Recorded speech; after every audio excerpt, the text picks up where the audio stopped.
We're diving into the real tea behind the 2025 Essence Festival fallout. From missing vendors to mixed vibes, this year's celebration of Black culture has some folks asking, where's the essence in Essence Fest?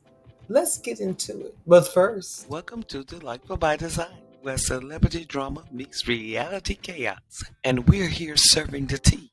I'm Delightful Soul, your drama-loving host, and if it's messy, shady, or vaguely scandalous, we're talking about it. So hit that subscribe button. It's cheaper than therapy and way more fun. Let's get into this video, okay?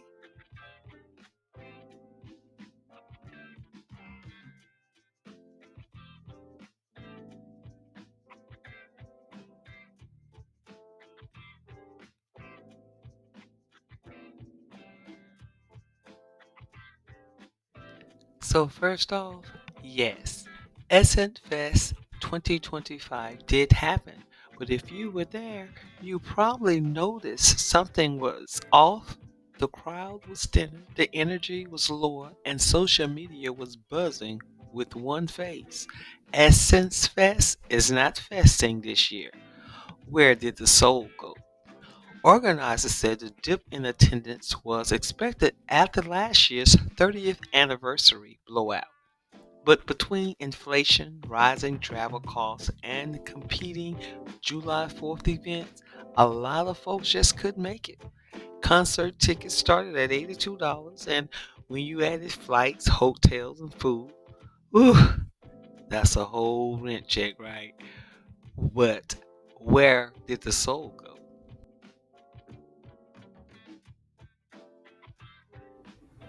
now let's talk about vendors because this is where the fallout really hit.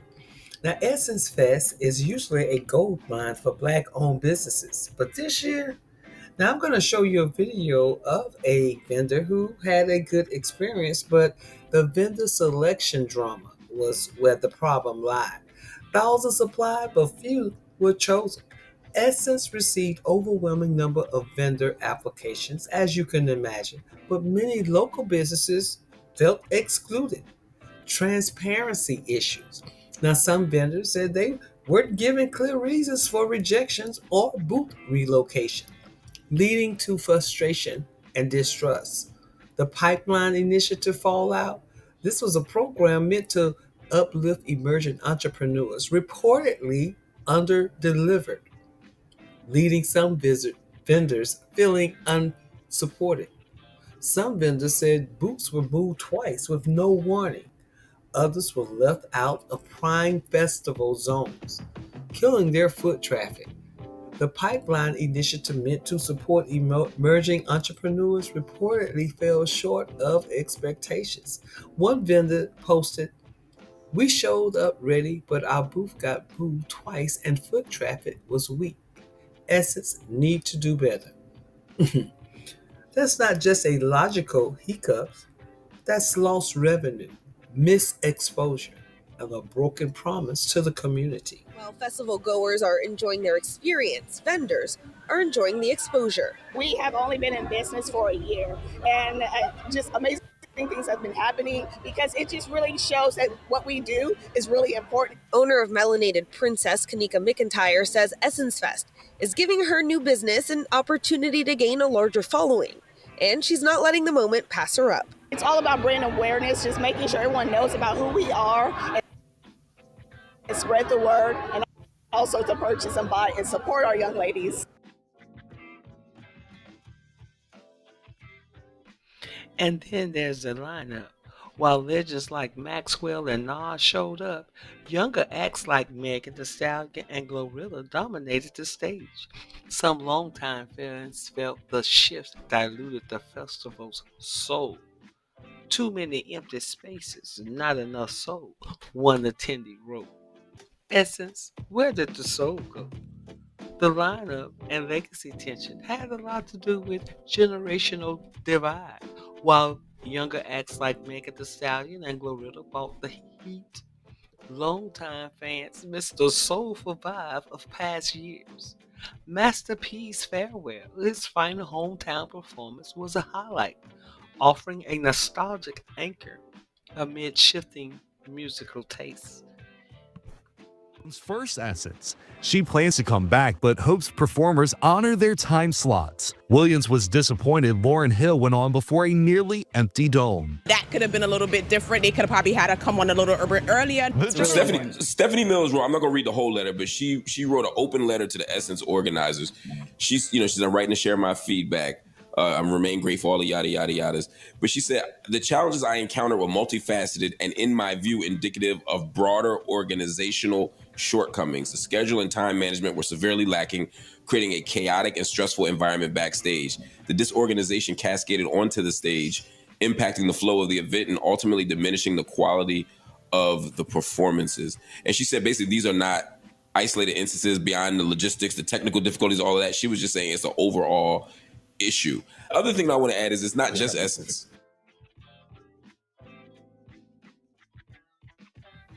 Despite the hiccups, Essence Fest still brought in major dollars for New Orleans, over 200 million in economic impact. But the question remains, can Essence get its soul back? Or was that soul too? I get it. At this point, a festival of this magnitude is going to cost money to put on. However, there should be process in place to cover those costs and then some.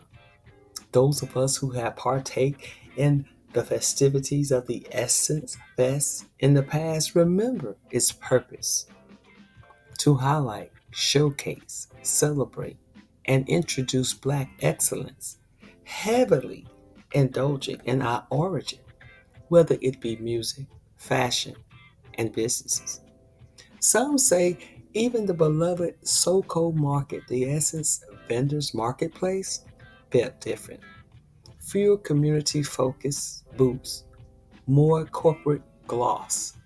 It's given brand activation over Black celebration.